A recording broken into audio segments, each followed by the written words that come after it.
Mondignon, vous êtes inspecteur d'enseignement élémentaire à la retraite, géographe de formation également, grand contributeur dans la presse sénégalaise. Que pensez-vous du niveau des élèves et des étudiants aujourd'hui au Sénégal? Faible. Cela est dû à quoi? Beaucoup de facteurs. Beaucoup de facteurs. Parce que l'école primaire, les problèmes partent de l'école primaire. Jusqu'aux années 80, nous avions une bonne école. Nous avions une bonne école jusqu'aux années 80, avec de beaux enseignants. Mais par la suite, l'école a commencé par être politisée. Et on a commencé à recruter des enseignants en dehors de la filière normale. C'est-à-dire la filière normale, les gens faisaient un concours et accédaient au centre de formation des instituteurs.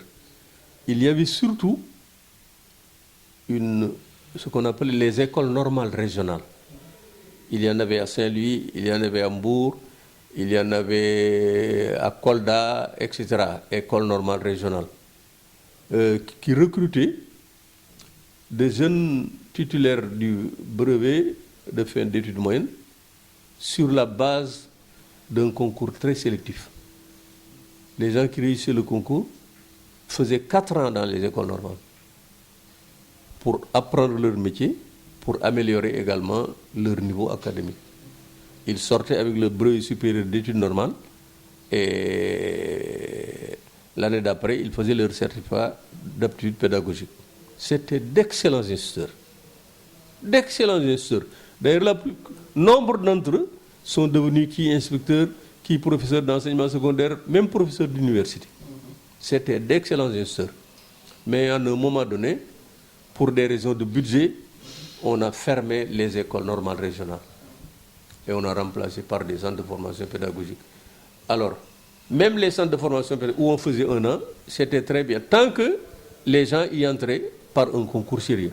Mais à un moment donné, l'école sénégalaise étant politisée, on recrutait directement des enseignants qui ne faisaient même pas la formation pédagogique. Et ça, c'était même avant 1980. Nous avons eu un ministre, Abdelkader Fall, qui a été ministre de 1978 à 1983, pendant 5 ans. Il a recruté en masse des enseignants qui n'ont même pas le niveau, parfois qui n'avaient même pas le brevet. Ces gens faisaient des milliers. On les a injectés dans le système. Pourquoi? Il manquait d'enseignants ou quoi? Il faisait de la politique. Il militait à Kaolack et pour satisfaire ces militants, il recrutait. Donc il a recruté des milliers d'enseignants et les a injectés dans le système, des gens qui n'avaient pas le niveau. Quand Djiboka est arrivé ministre de l'Éducation, heureusement qu'il n'a pas duré là-bas, en un clin d'œil, il a recruté 400 enseignants. On les appelait, ironiquement d'ailleurs, les ailes de dinde. Khalidou Diallo est arrivé avec son quota sécuritaire. Il recrute des gens, il les garde sous prétexte que c'est pour parer à toute éventualité. Il a recruté, c'est extraordinaire. Alors des enseignants recrutés dans ces conditions-là, sans formation, qui sont loin d'être les meilleurs, on les injecte dans le système. Eh bien, sans compter les volontaires de l'éducation. À un moment donné, la Banque mondiale, le Fonds monétaire international disent qu'on ne peut plus recruter des enseignants par la voie classique, c'est-à-dire par les concours, etc. Ça coûte cher. Maintenant, il faut, pour atteindre ce qu'ils appelaient l'éducation universelle, il fallait que tous les enfants aillent à l'école. Et pour ça, on ne peut pas recruter des enseignants par la voie classique.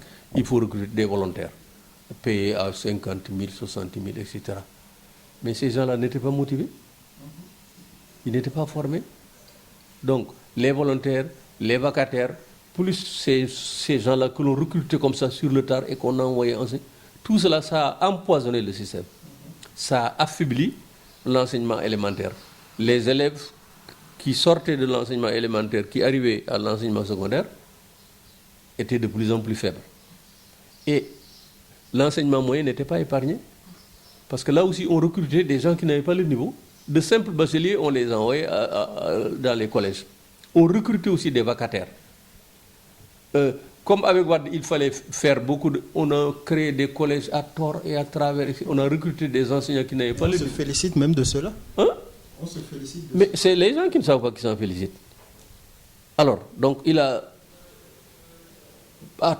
ce qu'on appelle les collèges de proximité, etc. Il a créé parfois ça sous-abri provisoire.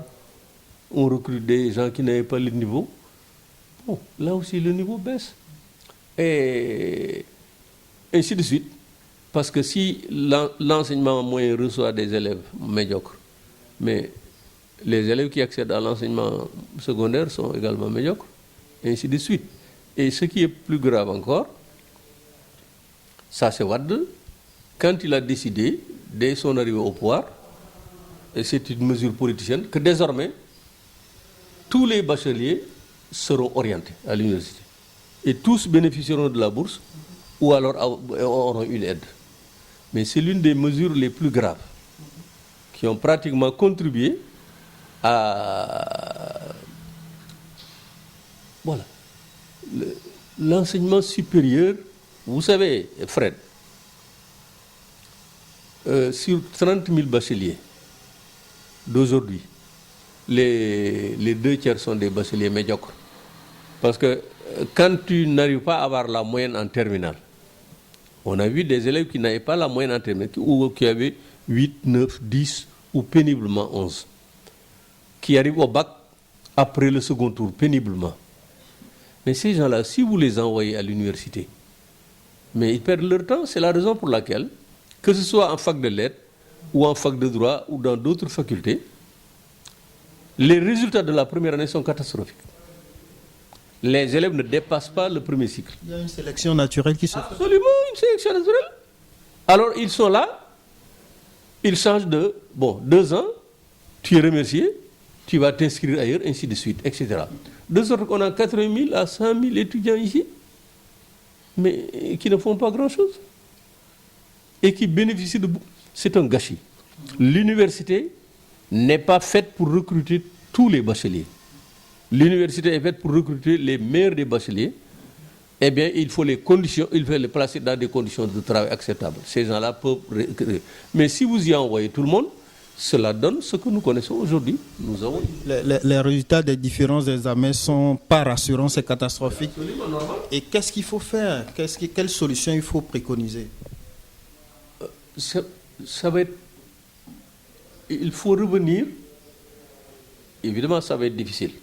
Parce que c'est tout le système. C'est tout le système. C'est tout le système. On a convoqué les assises de l'éducation il y a 2 ans. Moi-même, j'étais membre de la commission Saint-Louis. Mais jusqu'à présent, aucune mesure n'est appliquée. Ce qu'il faut faire, d'abord, il faut dépolitiser l'école. Il faut également... l'école demande beaucoup de moyens dont nous ne disposons pas. Nous ne pouvons pas envoyer tous les enfants à l'école. Nous ne pouvons pas, nous n'avons pas encore les moyens. Ça, c'est l'idéal. L'éducation universelle, il faut envoyer le maximum, etc. C'est très bien. Mais nous n'avons pas les moyens. Parce qu'il faut construire beaucoup d'écoles. Il faut former beaucoup d'enseignants. Nous n'avons pas les moyens de construire le nombre d'écoles qu'il faut, de recruter le nombre d'enseignants qu'il faut. Moi, au lieu de prendre en charge 100 enfants dans des conditions catastrophiques, moi je préfère prendre 50 enfants et les mettre dans de bonnes conditions et donc leur donner l'opportunité de réussir. Les 50 autres, on en fait quoi? Voilà, les 50 autres, on en fait quoi? C'est-à-dire que j'ai le sentiment que le gouvernement se réveille à ça. Il faut de plus en plus... l'importance de l'enseignement général doit être amoindrie. On doit accorder de plus en plus d'importance à l'enseignement technique et à la formation professionnelle. Au lieu d'envoyer tous les bacheliers à l'université, il faut créer des filières professionnelles, des filières techniques. On commence à le faire. On commence à créer des lycées d'enseignement technique et professionnel. Il y en a un en construction à Sandiara. Il y en aura un à l'entrée, etc. Des lycées d'enseignement technique et professionnel. L'enfant, dès l'adolescent, apprend un métier. Voilà, apprend un métier. Et ce sont des lycées qui les prépareront demain à trouver leur place eh bien, quelque part dans le circuit commercial, dans le circuit, etc. Comment on appelle ça? Les emplois publics, on ne peut pas y compter. 5 000 machins par an.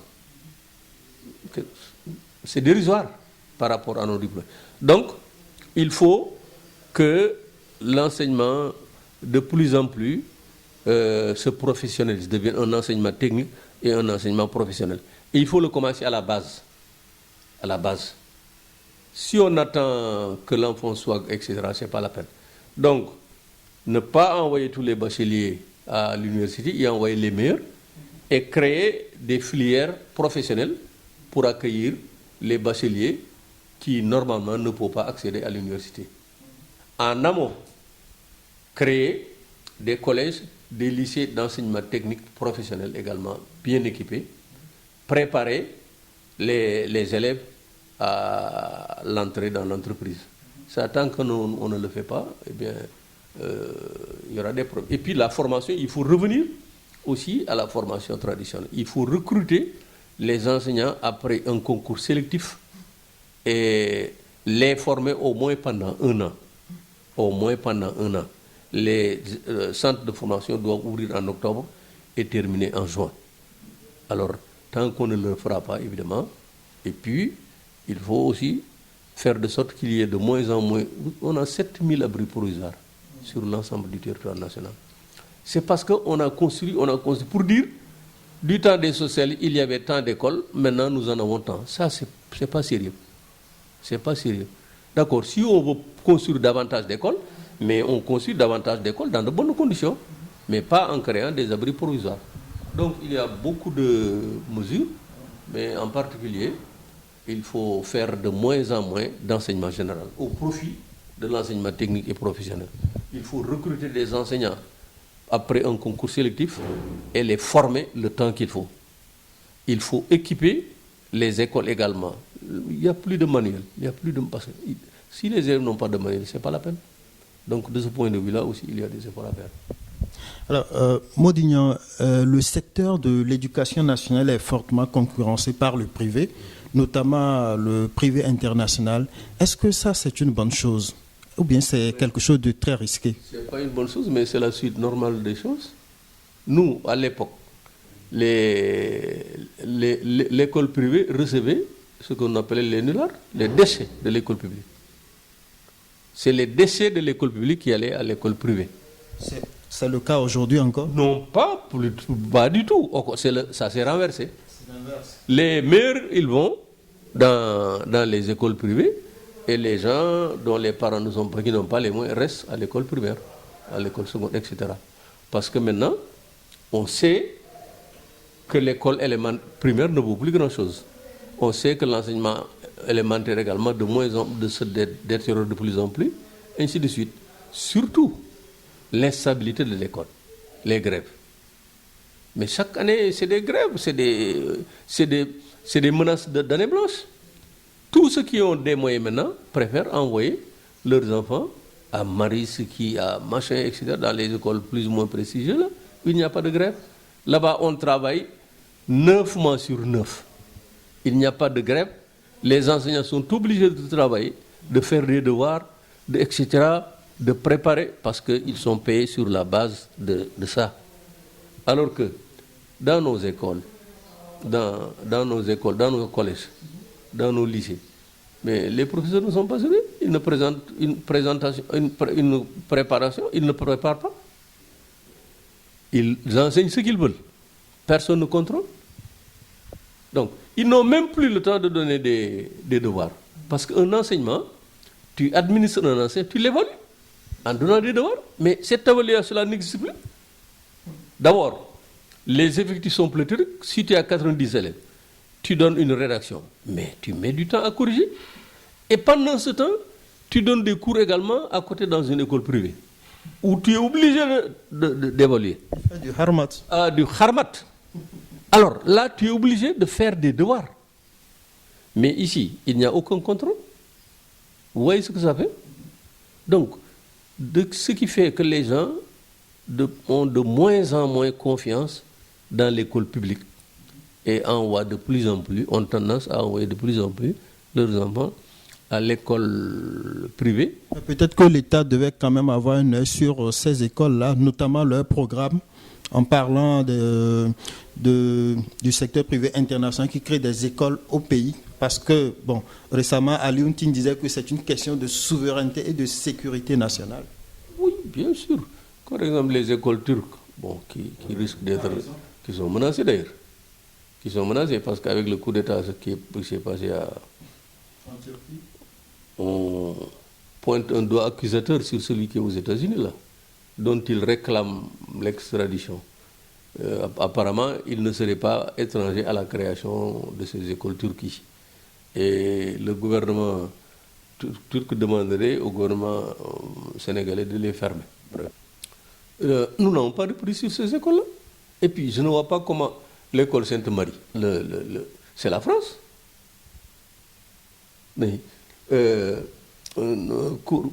comment l'école qui Jean Mermoz, ça vous savez, ça n'a pas de problème. Bon. Jeanne d'Arc, c'est l'église, comme l'autre là, qui est à côté. Sacré-Cœur, c'est l'église.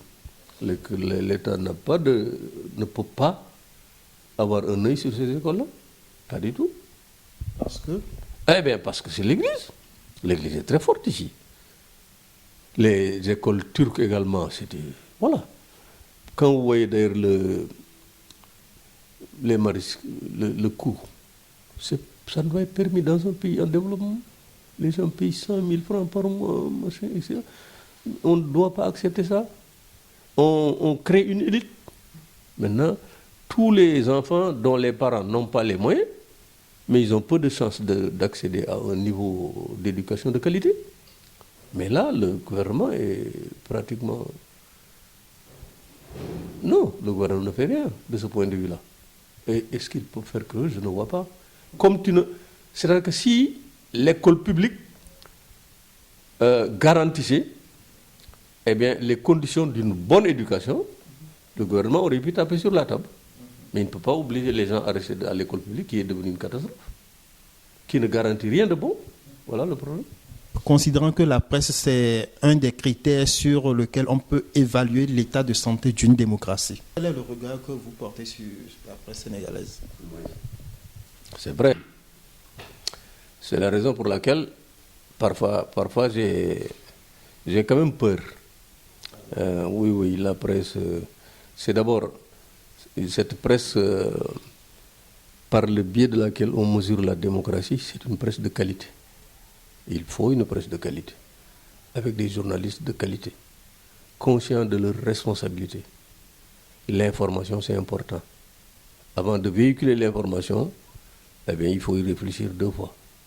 C'est une information de qualité que les gens attendent de cette presse-là. C'est une vigilance que les gens attendent de cette presse-là. C'est une neutralité que les gens attendent de cette presse-là. Mais ce n'est pas toujours le cas.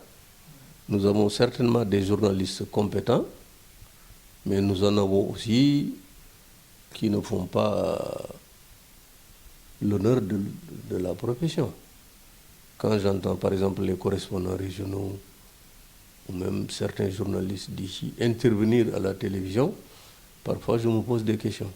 Ce n'est pas agréable à entendre. D'abord, comment ils présentent l'information. Parfois, il y a un niveau de langue, il y a un niveau de culture. J'ai le sentiment, moi, que nos journalistes ne sont pas suffisamment cultivés. Et quand on entend le journal télévisé, quand on considère ce qu'il les présente, il prend TFM par exemple, et les 2 gamines c'est extraordinaire ça. Elles ne sont même pas capables de prononcer certains de nos villages. Même certaines de nos villes, etc. Bon, il y en a qui sortent du lot. Des STV, comment il s'appelle, le garçon là, il est pas mal, hein, un grand... Non, pas Cheikh Traoré. Qui présente le journal télévisé de la 2STV. Cheikh Diaby, il n'est pas mal, etc. Bon, Mamadou Ibra Kane, Diouf, voilà, et d'autres. presse écrite, nous avons de bons journalistes. Nous avons d'excellents journalistes. Par exemple, il y a Momardien, son nouvel Abdullah, c'est très bien. Bon, on trouve de bons journalistes, le quotidien, mais il y en a de plus en plus qui vendent leur âme au diable. Voilà la vérité. Il y en a de plus en plus qui vendent leur âme au diable. Alors, quand l'autre a été radié, j'ai écouté la revue de presse, mais il y a des gens qui ont rendu la nouvelle de façon, comme l'Observateur par exemple. Oh là là, ils ne respectent même pas le garçon. Voilà. Et puis, quand on lit les lundis de Madiambal Diagne, par exemple, le quotidien, il a une rubrique qui s'appelle C'est extraordinaire ce garçon. Il est libre d'être de l'ami du président de la République, mais moi je ne le dis pas publiquement quand même. Et je suis à la tête d'un... C'est pas possible. Bon, les gens de l'Observateur, ils résistent, parce que c'est Youssou Ndour qui est là-bas, etc. Mais il y a d'autres journaux, témoins, etc., qui sont à la solde des... C'est-à-dire que nous avons d'excellents journalistes, mais nous en avons également de pitoyables. Et malheureusement, parmi les gens qu'on considère comme... qui sont des journalistes, il y en a, nous en avons de très bons, mais il y en a qui vendent leur âme au diable. Or, la presse, ce n'est pas ce que l'on attend de la presse. Voilà. Nous, on a besoin d'une presse de qualité, qui donne des informations de qualité, qui sont là, les sentinelles de la bonne gouvernance, qui disent probablement ce que le gouvernement fait de bon, mais qui n'hésitent pas à dire ce que le gouvernement fait de mauvais. Or, ce n'est pas toujours le cas. Et d'ailleurs, pendant la campagne électorale, vous voyez le comportement des gens. Le gouvernement achète des pages publicitaires qui occupent un média pendant 4 heures, 5 heures de temps. C'est pas normal ça. Ça, ils le savent. Sous prétexte qu'ils ont payé. Non. Non. C'est pas parce qu'ils ont payé qu'ils doivent se permettre ça. Non. On a des problèmes par conséquent. Moi, je suis un homme, je ne peux pas me qualifier. Il y a des gens qui me prennent pour journaliste, souvent les journalistes mauriens qui ne comprennent pas. Je ne suis pas toujours satisfait du comportement général des médias au Sénégal. Grand contributeur dans la presse sénégalaise. Et est-ce qu'on peut avoir une idée des statistiques sur le nombre de vos contributions dans la presse sénégalaise? Ça, ce serait extrêmement difficile de vous le dire.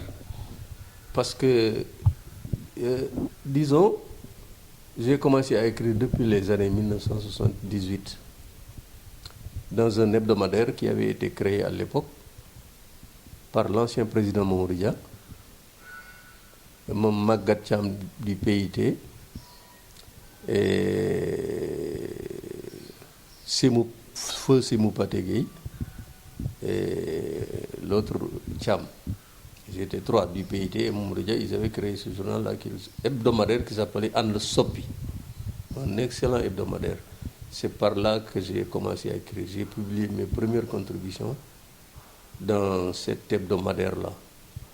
Ensuite, j'ai publié dans même le journal du PDS, le Démocrate. Et puis par la suite, dans Sud Quotidien, dans Walfadjri et dans tous les autres journaux qui se sont succédés. Disons, depuis 1978, je publie des contributions. Leur nombre, je ne sais pas, 200, 250 peut-être, c'est difficile à savoir. Vous aimez beaucoup écrire, qu'est-ce qui vous inspire tant? Vous savez, moi je me suis intéressé très, très tôt à la marche du pays, à la manière dont mon pays est gouverné. J'ai d'abord commencé par le syndicalisme, j'ai été un syndicaliste actif dans un grand syndicat qui s'appelait à l'époque le syndicat unique des enseignants du Sénégal, le Sud-Est. Un grand syndicat qui regroupait pratiquement tous les niveaux d'enseignement, du primaire à l'enseignement supérieur. C'était un grand syndicat, j'ai milité activement dans ce syndicat-là. Alors, j'ai milité activement également dans un parti politique, le Rassemblement national démocratique, du professeur Cheikh Anta Diop, de l'année 1976 à sa mort en 1986. Et depuis sa mort, je me suis gardé de militer dans d'autres partis. Donc, oui, bon, Vous savez, j'ai même essayé, après la mort de Cheikh Anta, des collègues m'ont convaincu, difficilement évidemment, de les accompagner dans un parti que le professeur Iba Der Thiam venait de créer, la CDP Garapi. J'ai fait 3, 4, 5 mois, je suis parti. Parce que j'avais le sentiment que les gens n'étaient pas très libres dans ce parti-là. Je ne rentre pas dans les détails. Je ne m'y sentais pas à l'aise. Après, j'ai pris ma liberté. Une autre fois, Moustapha Niasse étant mon grand frère, étant mon ami, évidemment, les choses ont changé maintenant. Alors, ses camarades m'ont convaincu également de militer dans le parti qu'il venait de créer en 1999, le 16 juin 1999. Il claque la porte du Parti socialiste, il quitte le gouvernement et il crée l'Alliance des forces de progrès. Ses amis m'ont convaincu de militer dans le parti, surtout que c'était mon grand frère, on avait de bonnes relations. J'ai essayé, ça n'a pas marché, je suis sorti. À un moment donné, je me suis rendu compte que je n'étais pas un homme de parti, parce que je tenais tellement à ma liberté d'expression, parce que si vous êtes dans un parti, parfois vous contrôlez ce que vous écrivez. Alors moi, je vais être libre. Vous êtes homme politique sans parti, sans appareil. Sans parti, sans appareil. Vraiment, sans parti, sans appareil. Donc, je disais, bon, je me suis très tôt intéressé au syndicat, à la vie politique, mais en particulier, j'ai toujours eu un droit de regard sur la manière dont mon pays était gouverné. Et chaque fois que je me rendais compte que, de mon point de vue, les choses ne marchaient pas comme elles étaient prévues, conformément aux engagements qui étaient pris, je me faisais entendre et je m'exprimais, eh bien, pour dire ma différence, que je n'étais pas d'accord. Voilà. Donc, j'écrivais beaucoup. Vous êtes également écrivain. Est-ce que vous pouvez nous parler brièvement de vos livres et quel est votre prochain livre? Bon, écrivain, je ne sais pas, les gens disent essayiste, écrivain, chroniqueur, etc. Bref, il m'arrive de produire des livres comme je publie des contributions. Je crois en avoir publié 6 au moins. Et le premier, en 2004, je l'ai intitulé Maître Wade et l'alternance, le rêve brisé du SOPI. Le SOPI, vous connaissez, oui. Le fameux slogan. Maître Wade et l'alternance, le rêve brisé du SOPI, c'était en 2004. Quand je me suis rendu compte qu'il faisait autre chose que ce qu'il promettait, eh bien, pour exprimer ma déception et ma différence, c'est à ce moment-là que j'ai écrit ce livre-là, en 2004. Maître Wade et l'alternance, le rêve brisé du SOPI. 2 ans après, j'ai publié un autre. Quand je me rendais compte que la gouvernance devenait de plus en plus catastrophique, etc., j'ai fait en 2006 de 306 pages. Qui est cet homme qui dirige le Sénégal? Voilà comment j'ai intitulé ça, publié par l'Harmattan, l'autre aussi. Et après celui-là, j'ai consacré un livre à la gouvernance de Senghor, d'abord. Parce que beaucoup de jeunes Sénégalais ne le connaissent pas. Bon, il a fait des choses, je crois qu'il faut laisser quelque chose qui permette aux jeunes générations quand même de se faire une idée au moins de ce qui est Senghor et ce qu'il a fait pendant 20 ans, je l'ai appelé l'héritage politique de Senghor, entre ombre et lumière. Il y a du bon comme il y a du moins bon. Et j'ai consacré également un livre à la gouvernance de Diouf. 80, 2000, c'est 20 ans, et puis même, c'est 10 ans de primature. Abdou Diouf, 40 ans, au cœur de l'État socialiste. Voilà, j'ai commencé. Parce que je suis parti de 1960, quand il est arrivé, pour être gouverneur de région. C'est par là qu'il a commencé, gouverneur du Sine-Saloum. Il a terminé président de la République en passant par secrétaire général de la présidence, ministre de ceci, ministre de cela, premier ministre ensuite. Donc, 40 ans au cœur de l'État socialiste. Et j'ai fait un autre livre quand même sur Wade, le dernier, en 2011, le clan des Wad, je l'ai intitulé comme ça. Et sur la photo, Wad, sa fille Karim, et même j'ai mis Idriss Seck. D'ailleurs, ses amis m'en ont voulu, mais je l'ai fait à dessein, parce qu'il faisait partie du clan, le clan des Wad. Donc, je reprenais tous les scandales.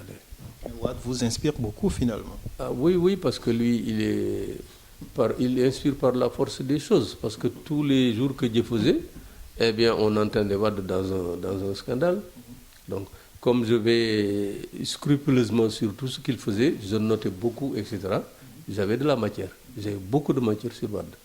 Donc, j'ai fait sur lui 3 livres, et peut-être même un autre. Et vous vous intéressez beaucoup à la politique du pays, Oui. à travers vos livres. À la gouvernance plutôt. Ok, à la gouvernance. Plutôt, je préfère la gouvernance. Parce que tous ces livres-là, c'est davantage aux hommes, à Senghor, à Machin, mais à la manière dont ils ont conduit le pays. Ce qu'ils ont apporté, ce qu'ils ont fait de bon, ce qu'ils ont fait de moins bon, etc. Ce que les générations peuvent retenir, etc. Ma préoccupation est que dans 20 ans, dans 30 ans, eh bien, les générations prochaines aient la possibilité de 1960 à 1980, nous avons été gouvernés par Senghor, voilà ce qu'il a fait, voilà ce qu'il a fait. De 80 à 2000, Abdou Diouf, voilà ce qu'il a fait, voilà de 2000 à etc. Avez-vous démarré le livre sur la gouvernance Macky? Pas encore. Mais c'est en cours. Je ne sais pas. Je ne sais pas. Il y a quand même plein de choses à dire. Hein. Plein de choses. Mais je vous assure que Fred, à un moment donné, je suis dégoûté, dépité de tout ce qui se passe. Et par moment, je restais 2 mois enfermé chez moi, je dis non, je laisse tomber. Parce que ce n'est pas la peine. Dans ce pays, tout le monde est pareil. Parce qu'il n'y a pas d'impact. Non, il n'y a pas. J'ai le sentiment qu'il n'y a pas d'impact parce que les choses ne changent pas. De 1960 à nos jours, 56 ans d'indépendance. Vous écrivez normalement pour agir, comme dit un Oui, écrivain. oui. Mais enfin, je ne me fais pas d'illusions. Hein. Je ne crois pas que ma seule plume et ma seule voix puissent changer quelque chose. Contrairement à ce que les gens pensent. Parce que parfois, je dis, non, tu ne peux pas imaginer l'impact que je dis. Non, il n'y a pas d'impact. Bref, parfois, j'ai été tenté de laisser tout tomber. Mais quand je vois comment l'alternance s'est passée avec Wade, quand je vois comment l'alternance se passe avec... Quand je vois que ce sont les hommes qui changent, mais c'est le système qui reste, les mêmes pratiques demeurent, etc., je me demande parfois s'il est bon de continuer. Mais je ne peux pas... De temps en temps, quelque chose se passe, je suis obligé de me relever et de me refaire entendre encore. Alors, dans cette perspective, je ne suis pas sûr que je vais produire un livre sur Macky.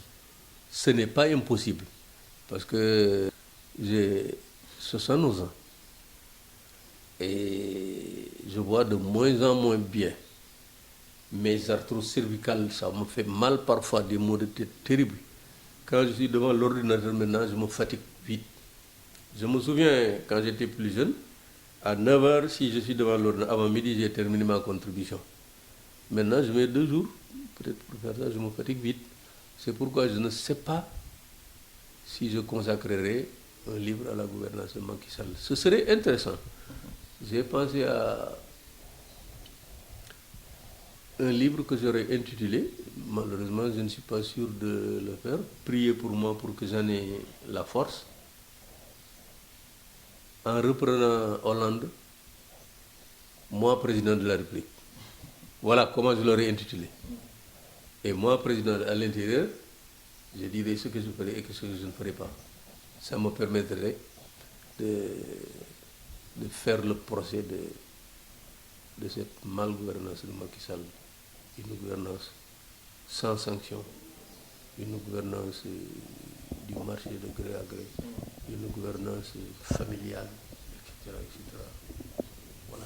Faute d'un livre, vous pouvez éventuellement collectionner toutes les contributions que vous avez faites pendant sa gouvernance. On m'a fait plusieurs fois la proposition. Ce serait certainement plus facile. Oui, absolument. Parce que, heureusement que je garde toutes mes contributions. J'ai les fichiers. depuis que le net existe. Même du temps de Diouf, j'ai tout gardé, heureusement. Il y a beaucoup de gens qui me font la proposition. Il y a quelqu'un qui m'a dit même, je peux lui donner, lui, il peut se charger de... Voilà, je suis en train de voir ça. Ce n'est pas impossible. D'accord. Merci Modignan. Je vais rappeler que vous êtes instituteur, inspecteur d'enseignement à la retraite, chroniqueur dans la presse et écrivain également. Ce n'est plus point comme vous remercie beaucoup d'être venu.